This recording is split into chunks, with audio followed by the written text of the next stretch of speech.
আমরা যখন বলি ভারত মাতা কি জয়, তখন কংগ্রেস এবং সিপিএম বলেন ভারত মাতা কি তাহলে শুধু ভারত বিজেপি। আমরা যখন বলি গণেশজি কি গণপতি বাপ্পা মরিয়া, তখনও সিপিএম কংগ্রেস বলেন গণেশজি কি শুধুমাত্র বিজেপি। আমরা যখন বলি জয় শ্রীরাম, তখনও বিরোধীরা যারা আছেন এই রাজ্যে বলেন যে ভারতীয় জনতা পার্টির কিনা শুধুমাত্র রাম।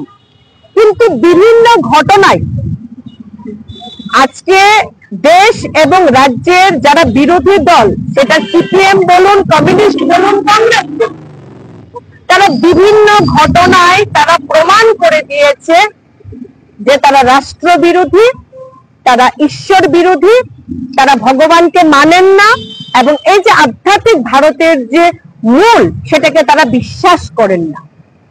আজকে আমার ভাবতে অবাক লাগছে, এখানে সার্কিট হাউসে আমাদের 6 আগরতলা মন্ডলের যে প্রত্যেক আমাদের মোর্চা, অর্থাৎ ধরে নিতে পারেন যেটা পার্টির ব্যানারে একটি পুজো, মানে পলিটিক্যাল পার্টির পুজো হচ্ছে, বাট এটা পলিটিক্যাল পার্টির ব্যানারে পুজোটা হচ্ছে, অনুষ্ঠিত হচ্ছে।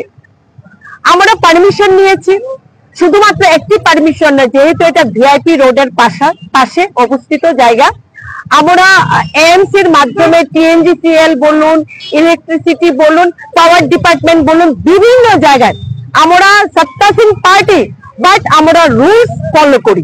আমরা পারমিশন নিয়েছি, সে পারমিশনের কাগজ আমাদের কাছে আছে। পারমিশন আগামী কাল পর্যন্ত, আজ বিসর্জন হয়ে যাবে বাপ্পার, কিন্তু যেহেতু শনিবার আমরা আগামীকাল সেটা বিসর্জন করব। কিন্তু এলাকার সম্মানীয় বিধায়ক, আমি জানি না কেন, কি কারণ, ফুটেজে থাকার জন্য নাকি উনি চাইছিলেন এখানে কিছু একটা হোক, কারণ মানুষের মৃত্যু নিয়ে রাজনীতি কংগ্রেস সিপিএম এই রাজ্যে কতটা করেছে সেটা রাজ্যে জানে, এটা আজকে আমার নতুন করে বলার কিছু নেই। হয়তো এরকমই একটা ঘটনা আজও উনি করতে চাইছিলেন এখানে। কি কারণ, পারমিশন কি হতে পারে? এই যে আমার ইসে দেখা যাচ্ছে আমাদের প্যান্ডেল, গণপতি বাপ্পার প্যান্ডেলের ঠিক পেছনে তারা মঞ্চ সাজিয়ে নিয়েছিলেন। তাও আবার কি, আমার পুলিশ আধিকারিক প্রত্যেকের সঙ্গে ওপরে কথা হয়েছে, আমি তাদেরকে যখন জিজ্ঞাসা করলাম যে কি করে এত 30 মিটারের মধ্যে এরকম পারমিশন দেওয়া হলো, প্রত্যেকে বলছেন ম্যাডাম এরকম কোনো পারমিশন নেই।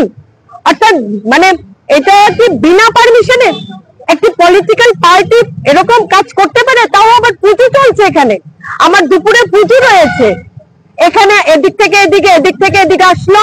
আমার ভালো লাগছে যে এই এলাকাবাসী, এলাকার যারা বুদ্ধিজীবী, শুভ বুদ্ধি সম্পন্ন মানুষ, আমাদের পার্টির কার্যকর্তা, আমাদের মহিলারা যারা আজ 4-5 দিন ধরে গণপতি বাপ্পার সিদ্ধি বিনায়কের পুজো করে আসছিলেন, করছেন, তারা এর প্রতিবাদ জানিয়েছেন এবং এই জায়গা থেকে তাদেরকে আমরা আজকে এই জায়গা থেকে ছাড়া করেছি। দেখুন, আমি এই প্রসঙ্গে আরেকটি কথা বলা আমার উচিত।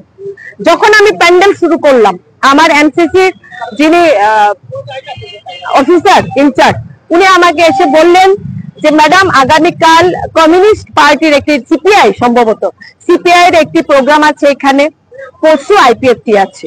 আইপিএফটি ঠিক আছে আমাদের শরিক দল, বাট আমাদের প্রধান বিরোধী দল যখন উনি বলেছেন, আমি বলেছি ঠিক আছে পলিটিক্যাল পার্টি প্রোগ্রাম তো করবে, পলিটিক্যাল এজেন্ডা যদি থাকে, পারমিশন যদি নিয়ে থাকে বেশ করুক। আমি সিপিআই কমিউনিস্ট পার্টির জন্য প্রোগ্রামটা যেন করতে পারেন, যেহেতু তারা পারমিশন নিয়েছে। আমি সেদিন আমার পুরো কাজ আমি বন্ধ রেখেছি, পার্টির কার্যকর্তাদের এখানে আমি আসতে দিইনি। এতটা গণতন্ত্রকে আমরা মানি, এতটা বিশ্বাস করি।